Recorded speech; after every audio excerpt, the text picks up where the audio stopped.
Welcome to Spiritual Frequencies Online Academy. This is part 4 of Why to Be Conscious. As I mentioned in the last segment, when you're conscious, you are in a state of wordless awareness. Also, images are not as prevalent going through your mental consciousness. And when you have that experience, you have access to creative energy. NASA did a study several years ago where they found out that kindergartners still retained about 98% of their creativity. So of the 1,600 youngsters that they did the study with, 98% registered a genius level of creative energy. As they got older and became adults, that shrank from 98% to 2%. So essentially 2% of our population on the planet are the creative geniuses that provide the rest of us with the creative technologies, ideas, processes, inventions, and so on that give us such a wonderful life. It's unfortunate that most of us don't retain that creative energy. However, when you choose to be conscious, you actually can access your creative energy. In fact, it'll flow to you almost naturally, almost at will. You'll be on more the creative edge, kind of the cutting edge of knowing what to do, what to think, what to come up with in terms of whatever your situation might be, whether it's business, artist, homemaker, family member, whatever issues come up, you can call them problems, problem solving.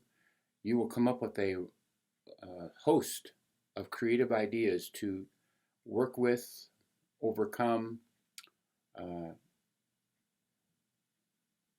access new ways of handling that particular situation or difficulty, whatever you want to call it.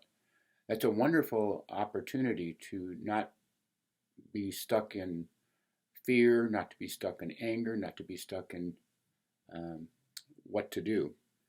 Many people talk about the writer's block. I'm a writer. I don't really experience writer's block because the creative energy is there at all times.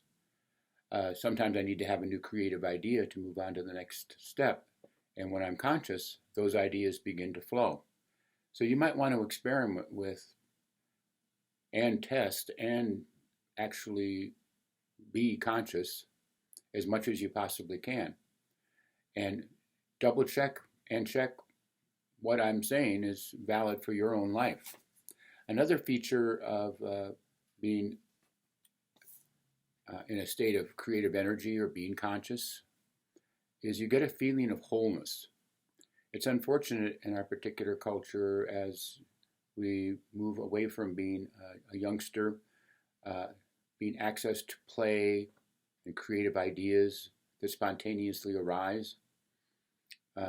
We get more and more into sort of an analytical, overthinking capacity or habit, and that pulls us away from the feeling of unity, a feeling of wholeness, a feeling of creative energy, of play.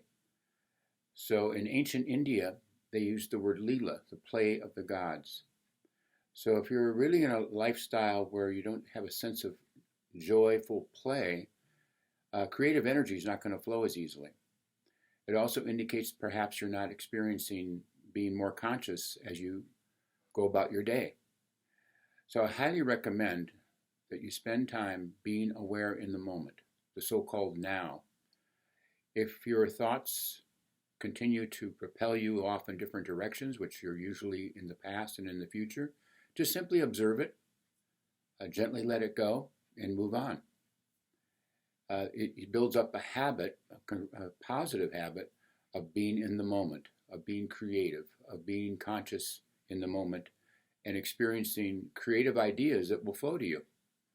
They'll just pop in your mind. They'll be like light bulb moments. You'll have aha thoughts that might give you insight into where you can go with whatever you're working on, whether it's in your family life, in your work life, in your creative life, you will find that you will be bubbling like popcorn popping with ideas and ways of taking new steps and new directions in whatever your life path is.